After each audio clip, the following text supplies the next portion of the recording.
Good morning বন্ধুরা। তো তোমরা সবাই কেমন আছো? আশা করছি তোমরা সবাই খুব ভালো আছো, আর আমিও খুব ভালো আছি।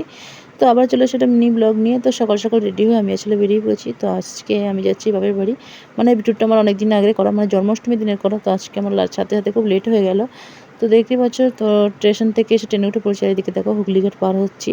তো আজকে আমি মগরা হয়ে যাচ্ছি না, অন্য সময় হলে মগরা দিয়ে যাই। আজকে আমি পুরো নৈহাটি হয়ে যাব। তো নৈহাটি থেকে থেমে ওখান থেকে রানাঘাট লোকাল ধরে কল্যাণী স্টেশনে নেমে পড়েছি।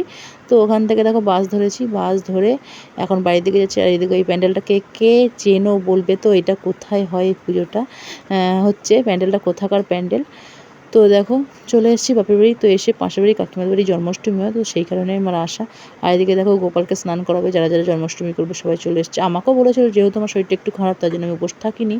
আর এইদিকে দেখো আমার ছেলে চুপ করে বসে আছে গালে হাত দিয়ে, আর আমার মাও আজকে উপোস আছে। আর এদিকে দেখো গোপালকে স্নান করানো শুরু হয়ে গেছে। তো এদিকে গোপালকে স্নান, দিকে চারিদিকটা খুব সুন্দর করে ডেকোরেশন করেছে, আর সবাই যারা যারা উপোস করে সবাই গোপালকে স্নান করাচ্ছিল। আর এদিকে দেখতে পাচ্ছ চারিদিকে কীর্তন হচ্ছে, মানে গোপালকে স্নান করাচ্ছে। একটু গান না হলে চলে বলো।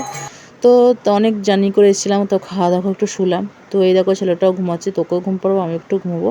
তো একটু রেস্ট না নিলে শরীরটা ফ্রেশ লাগবে না। তো আজকে আমাদের ভিডিওটি অবধি, সবাইকে টাটা।